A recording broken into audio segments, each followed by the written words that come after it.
Assalamualaikum warahmatullahi wabarakatuh. Alhamdulillah rabbil alamin. Wassalatu wassalamu ala asyrafil anbiya wal mursalin sayyidina Muhammadin wa ala alihi wa sahbihi ajmain, amma ba'd. Mari kita lanjutkan pembahasan kita sebelumnya. Sebelumnya kita membahas tentang perang-perang, masalah-masalah politik yang ada pada masa Sayyidina Abu Bakar As-Siddiq, baik berkenaan dengan orang-orang murtad dan orang-orang yang tidak mau zakat.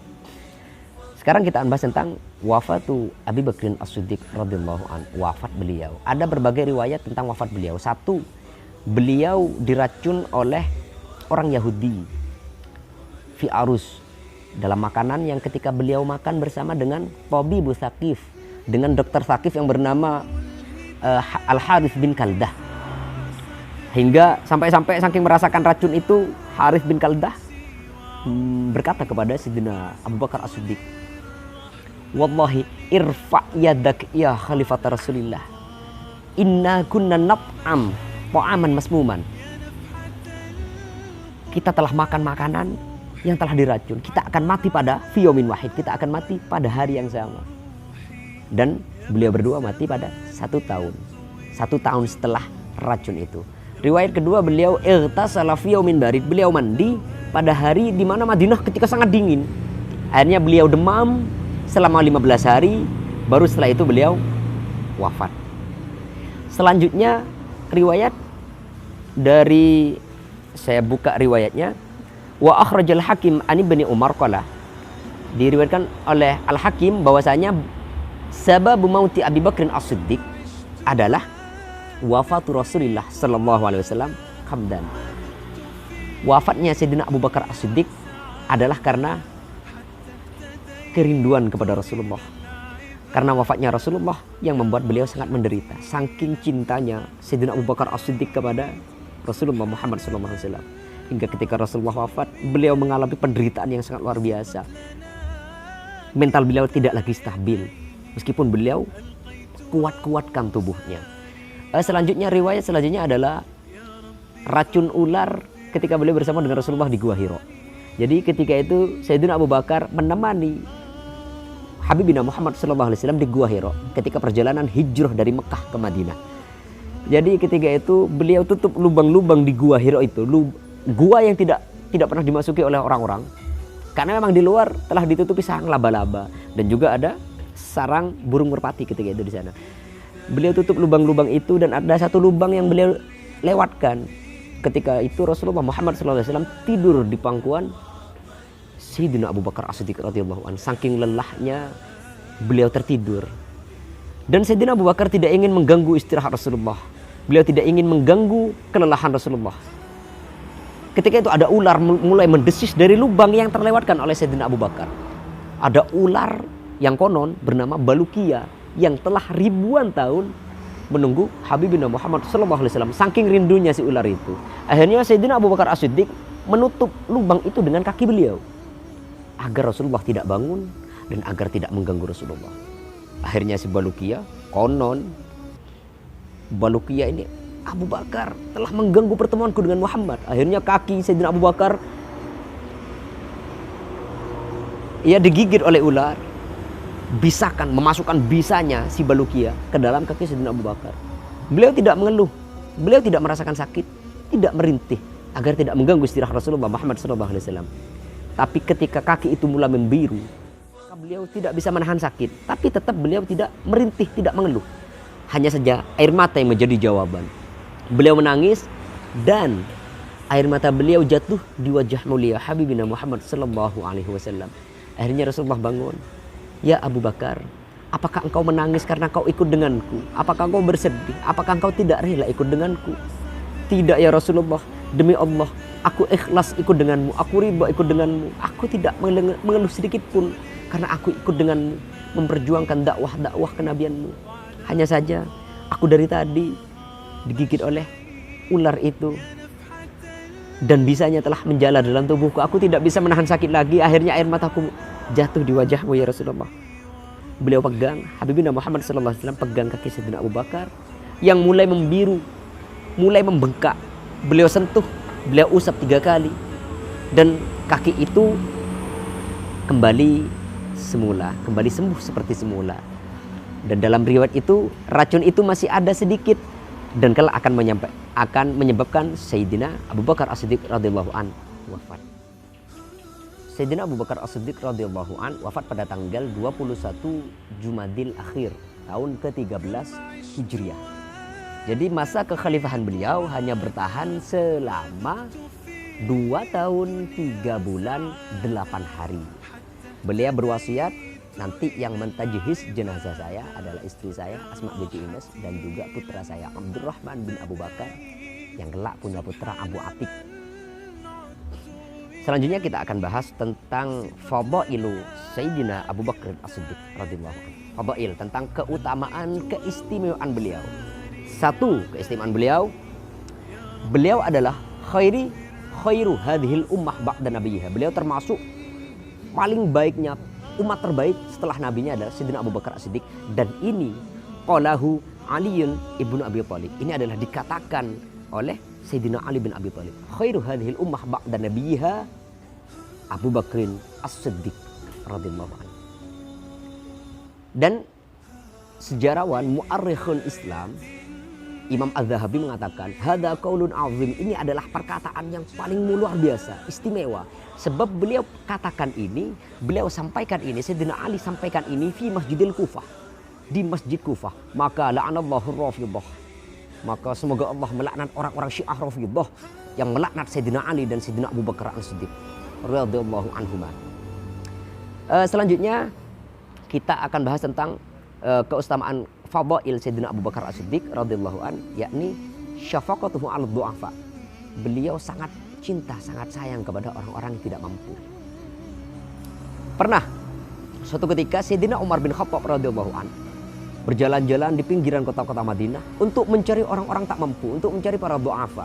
Ada di pinggiran Madinah wanita tua kabirah umya, buta. Dan beliau Sayyidina Abu Bakar, Sayyidina Umar bin Khattab radhiyallahu an selalu melayani, baik memberikan minuman, memberikan makanan ataupun melayani kebutuhan-kebutuhannya tiap hari. Beliau datang sendiri, beliau layani sendiri. Tapi ketika Sayyidina Umar bin Khattab tiba di tempat itu, pasti sebelumnya ada orang yang telah melayani terlebih dahulu. Ada makanan, ada minuman, juga ada hal-hal untuk keperluan hari itu. Beliau selalu kalah. Akhirnya pada suatu ketika Sayyidina Umar bin Khattab menyelidiki siapakah orang yang selalu mengalahkan saya dalam kebaikan ini. Siapakah orang yang selalu mendahului saya dalam kebaikan ini. Akhirnya beliau selidiki, beliau awasi. Fa'idzan huwa Abu Bakrin As-Siddiq radhiyallahu anhu. Maka ketika beliau awasi, dialah Sayyidina Abu Bakar As-Siddiq radhiyallahu anhu. Beliau selalu kalah dalam hal urusan duniawi yang berujung ukhrawi dengan Sayyidina Abu Bakar As-Siddiq. Pernah juga suatu ketika perang Tabuk, Rasulullah memberikan jaminan-jaminan. Barang siapa membantu pasukan maka dia mendapatkan surga. Akhirnya Sayyidina Umar bin Khattab datang. Hari ini aku akan mengalahkan Sayyidina Abu Bakar As-Siddiq. Hari ini aku akan mengalahkan Khalid. Sayyidina Abu Bakar As-Siddiq.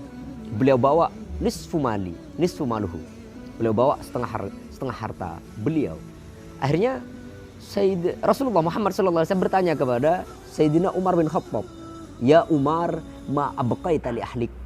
Apa yang kau sisakan untuk keluarganya? Untuk keluargamu Umar. Nisfuhu, mithluhu ya Rasul. Baik, Allah tahu dengan apa yang kau lakukan. Selanjutnya Sayyidina Abu Bakar datang, membawa seluruh hartanya, membawa kullu malihi. Rasulullah Muhammad SAW bertanya kepada Sayyidina Abu Bakar As-Siddiq, ma abqaita li ahlik ya Abu Bakrin. Apa yang kau sisakan untuk keluargamu wahai Sayyidina Abu Bakar? Abqaitu lahum Allah wa rasulah. Aku sisakan untuk mereka Allah dan Rasulnya. Saking dermawan, saking lomanya Sayyidina Abu Bakar As-Siddiq radhiyallahu anhu hingga Sayyidina Umar bin Khattab mengatakan, la asbikuhu ila syai'in abadan. Dan Sayyidina Umar bin Khattab, aku tidak akan lagi berlomba dalam kebaikan bersama Sayyidina Abu Bakar As-Siddiq. Aku selalu kalah. Hingga Rasulullah mengatakan, ma nafa'ani malun qattu illa malah Abi Bakrin As-Siddiq. Baik dalam dakwah, dalam perjuangan Rasulullah, harta Sayyidina Abu Bakar lah yang paling banyak berjasa. Selanjutnya, fadail Sayyidina Abu Bakar As-Siddiq radhiyallahu an adalah kewaraan beliau. Beliau jika dipuji, Abu Bakar As-Siddiq yaqul idza mudiha Allahumma anta a'lamu minni binafsi wa ana a'lamu minni binafsi minhum. Ya Allah, engkau lebih tahu tentang diriku daripada diriku sendiri, dan aku lebih tahu tentang diriku daripada mereka. Allahumma ju'alni khairan mimma yadhunnun waghfirli ma la ya'lamun wa la tu'akhidni bima yaqulun. Ya Allah, jadikanlah aku lebih baik dari apa yang mereka sangkakan, apa yang mereka dugakan padaku, dan maafkan tentang apa yang mereka ucapkan, dan jangan siksa aku dengan apa yang mereka ucapkan. Maafkan aku dengan apa yang tidak mereka tahu. Beliau ketika melihat burung-burung, ya laitani Abu Bakrin mithlak, seandainya Abu Bakar menjadi dirimu, engkau tanpa hisab, engkau tak akan pernah menyentuh neraka. Jika kita bicara tentang zikru wara'ihi. Dan masih banyak lagi fadail Sayyidina Abu Bakar yang begitu istimewa. Selanjutnya kita akan membahas tentang auliyatu Abi Bakrin As-Siddiq, serba pertama beliau. Beliau adalah orang pertama yang masuk Islam dari kalangan orang dewasa. Beliau orang pertama yang masuk Islam. Beliau orang pertama yang mendapat julukan Khalifat Rasulillah. Khalifat Rasulillah. Sedangkan Sayyidina Umar kelak kan orang pertama yang mendapat julukan Amirul Mukminin. Ada sahabat yang datang kepada Sayyidina Abu Bakar, "Ya Khalifatullah, la lastu bi khalifatillah. Kuntu khalifat Rasulillah wa ana radin bidzalik." Wahai khalifah Allah, jangan, aku bukan khalifah Allah. Aku adalah khalifahnya Rasulullah. Aku adalah pengganti dari Rasulullah, dan aku ridho jika engkau mengatakan itu. Beliau adalah orang pertama, wa huwa awwalu man jama'al Qur'an. Beliau adalah orang pertama yang mengumpulkan Al-Qur'an atas ide brilian dari Sayyidina Umar bin Khattab, atas desakan-desakan, paksaan-paksaan dari Sayyidina Umar bin Khattab. Beliau orang pertama yang mengumpulkan Al-Qur'an. Orang pertama yang menyebut Al-Qur'an sebagai mushaf. Beliau termasuk orang pertama yang menjadi khalifah sedang abahnya masih hidup. Wa abuhu hayyun. Awalul khalifah wa abuhu hayyun. Sedangkan kelak nanti kita bahas pada masa Sayyidina Utsman, beliau adalah Sayyidina Utsman khalifah pertama yang menjabat khalifah, yang menjadi khalifah, sedangkan wa ummuhu hayyun. Sedangkan ibunya masih hidup. Sedangkan Sayyidina Abu Bakar menjadi khalifah, abahnya masih hidup. Selanjutnya beliau adalah orang pertama yang memberikan subsidi untuk rakyat-rakyatnya. Jadi tiap rakyat masing-masing di Madinah, baik di Madinah atau wilayah-wilayah Islam, mendapatkan subsidi dari pemerintah, mendapatkan bagian-bagian bantuan dari pemerintah. Selanjutnya beliau adalah orang pertama yang ittakhadha baitul mal.